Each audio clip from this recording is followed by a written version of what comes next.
Here's a review for Pronghorn. We don't really do too many reviews, but we got one in here and wanted to show you guys this bed. Really good bed, a lot of good features on it. Flush top, pretty good rub rail. Some other good things about it is it's got a 6-inch structurals here. So this is a 6-inch C-channel, and that looks like a 2-inch cross. And it looks like it's all structural, not formed. And it looks like they do a pretty good job here of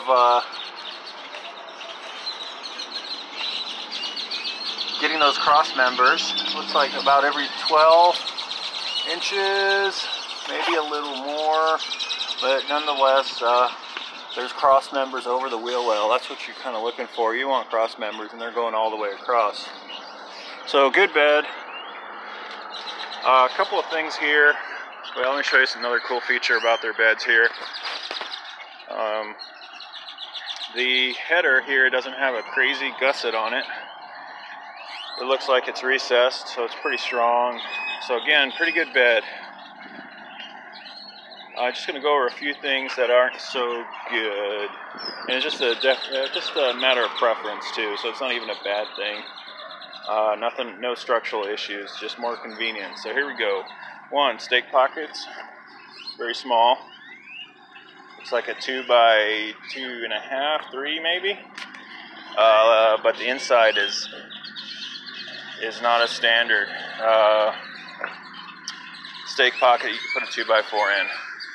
Another thing, although these steps are kind of cool, I'm going to show you something. This is really what motivated me to do this.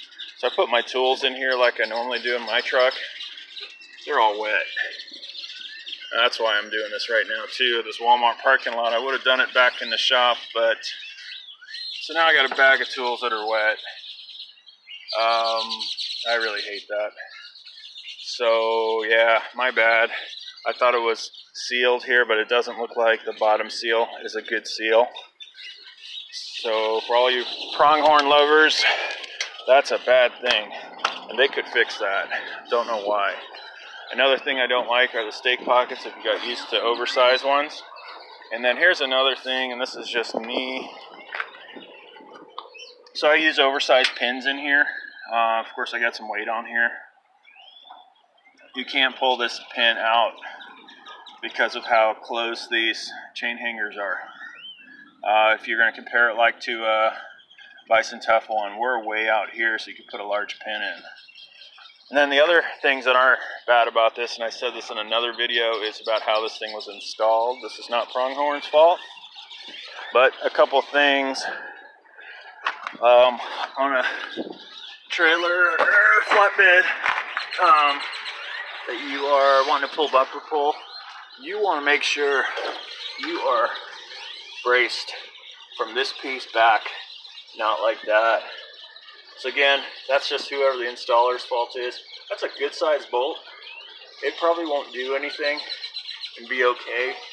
Those welds, although they look horrible, are okay. But again, if you've seen some of our other videos, the install can make a bad bed good, and it can make a good bed bad if you don't install it correctly. And then the other thing is this poor guy doesn't fuel well. We make sure all of our installers, we test the fueling and make sure it's all good. It looks like it's a straight shot down. I don't know. The vent tube looks kinked. That may be why it doesn't fuel fast. Again, can't blame the bed for that, because they got all the good stuff here. It's recessed to help with that, and it's in line. But anyway, here you go. This is a Pronghorn short wheelbase bed. Pretty good flush mount hinges on the gooseneck. Another thing I don't like is it's an open hole pocket here. I mean, I'm sure that could be a good thing, but I got spoiled. I store tools and stuff in here, or just stuff, chains. You can't do that with that, but yeah, you can close this in. So there's a kind of a comparison, or at least a little bit of a review. Overall, great bed, one of the better beds. that I've seen. Just kind of a poor install, and you got to be careful about those toolboxes because they're wet inside. So yeah, I've got over $100 in tools in there that are all wet, so that's pretty shitty. Anyway, thanks for your time.